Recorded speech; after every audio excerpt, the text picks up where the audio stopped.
God, it's Friday, and of course, you're welcome to Let's Talk Showbiz here on JoyNews on Multi TV. And today, we seem to have some good news for the movie industry because expectations are indeed high for the movie industry.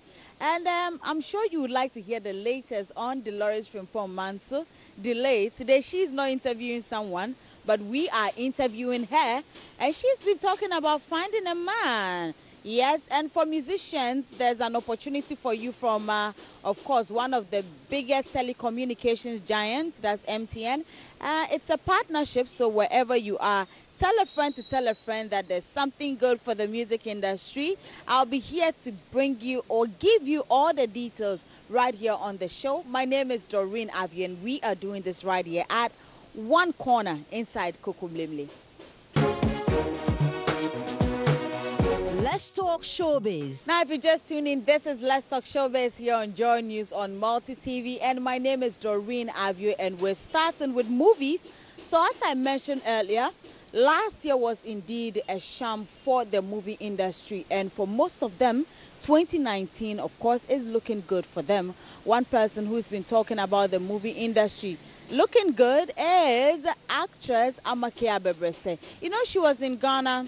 It was like last year, towards the end of the year, to actually premiere her movie, Burial of Kojo. Now, she's back and she's currently doing one or two things. She has been named one of the ambassadors for IS Ghana, and she's been talking more on the movie industry. She says expectations are high. You recently produced Burial of Kojo. How is the movie doing on the market? So the Burial of Kojo, which I co-produced along with a bunch of producers. I'm not going to take all the credit, but it's written, directed by Blitz, the ambassador. We have some very exciting news coming very soon. We've initially premiered it in New York at Urban World Film Festival, then went on to Brazil, to Sao Paulo International Film Festival, then went to London, and then we had the grand finale in Ghana, and then went on to South Africa. So we've done a few rounds, but can confidently say that within the next short time, we're going to have an announcement of a distribution. So it's been hard. It's been difficult, not only to get the film financed, raising money on Kickstarter to finish it off, and so many challenges, but we're passionate about film. We're passionate about doing good quality film that the world can embrace, and The Burial of Kojo is one of those films, so we can't wait to share it with the world. I, for one, I'm very, very eager. I'm very, very particular about your movie, Burial of Kojo. When you say a short time, how long are we talking about? A short time could be 9 months, could be in a year? No, definitely. It's just, sometimes, a lot of times when there's negotiations, it can go back and forth, but don't worry. When everything is settled, you'll hear about it. Right. Finally, before you leave, you, on the other hand, are doing your very best to make sure Ghana is on the map when it comes to movies. A few other producers in Ghana also doing the same. But, I mean, in a nutshell, how do you see the industry now? I think with the industry, there's been ups and downs. I think most producers will agree that right now it's difficult, but it's not just difficult for Ghana. I think filmmakers all around the world is difficult purely because the landscape has changed. Before, you saw your DVDs, your video cassettes, now it's digital. So it's just about us moving along with the times and finding good distribution routes, because the traditional ones is not, you don't see people selling DVDs on the road anymore. So I think, it's definitely been a difficult time, but I'm always hopeful. I know there were some amazing films that were produced and shot in Ghana last year, and I know and I'm confident that there'll be even more better films that we're making here, which my whole thing is always like, let's take our work to the world. And I know even there's a few I know of right now that I can't speak of, but it's exciting times ahead.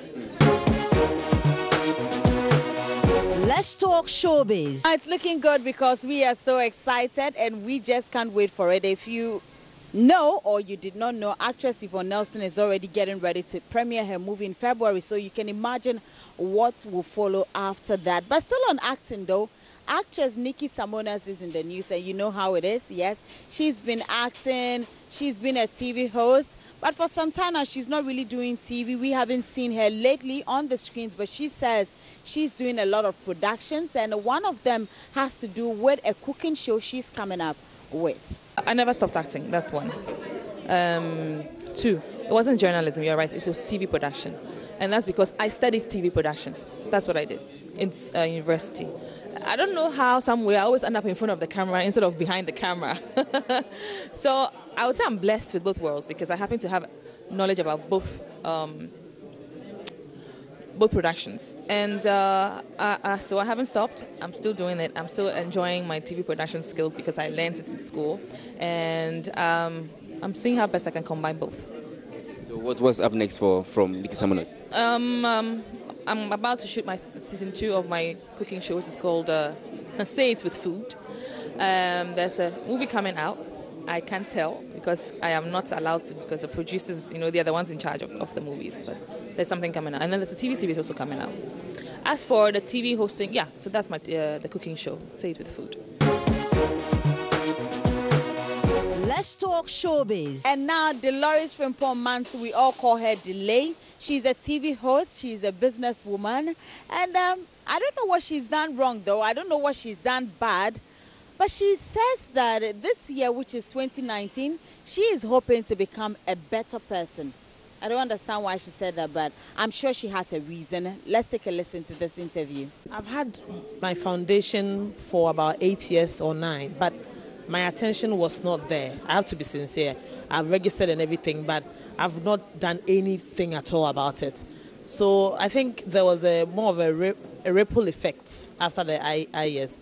Because after speaking, this person invited me, that person invited me, one thing led to the other, and I felt like it shouldn't just be me jumping on one platform and another. It should mean much more than that. I should maybe do something good. And I felt like this foundation, this is the time for me to get into work. So I started working. So it's not like something that I just thought of. It's always been there, but now I'm paying more attention to it. Before I let you go, we're in a new year. I'm sure you set resolutions for yourself. What are some of the resolutions and how are you going to work towards to attaining those resolutions? I am looking at being a better person, a much more calm person, work on my temper. I have such a temper. I get angry over nothing. So I'm working on that, and just be a great sister, a great colleague at work, a great boss, and just be a good Ghanaian. That's one of the things. Those are the things I want to do. And of course, I have other personal goals, like with my products. I'm working on it. I've always wanted to add 2 more lines.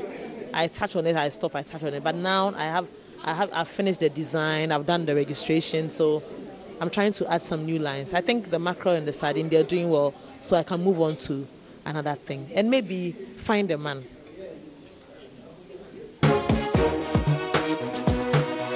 Let's talk showbiz. Politician Sydney is also in the news here, and he has appealed to government to separate tourism from the arts.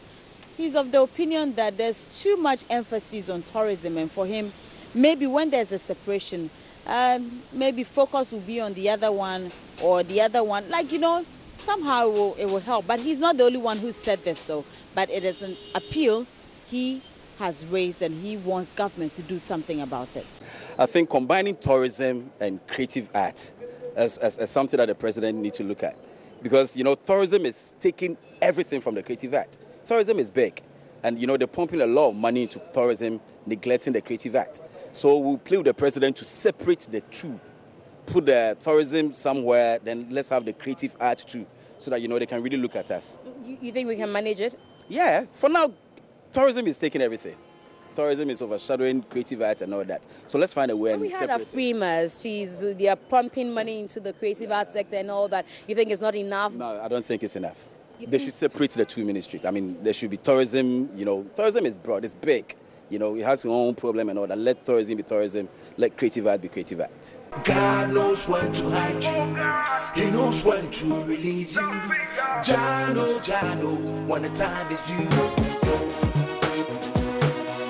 Let's talk showbiz. Right, so that was Sydney there, and we hope that he will be heard loud and clear, and maybe something could be done about it. And now for musicians out there, there's some good news for you. I'm sure every time we cry about piracy and the fact that when you put your music out there, people download it for free. Now, MTN is giving you that opportunity to actually, put your music out there and make good money. So you can tell a friend to pay attention to this, because you never know. Someday you would say that, oh, I heard it here on Joy News first. So here's a report by Komla Adam of Joy News.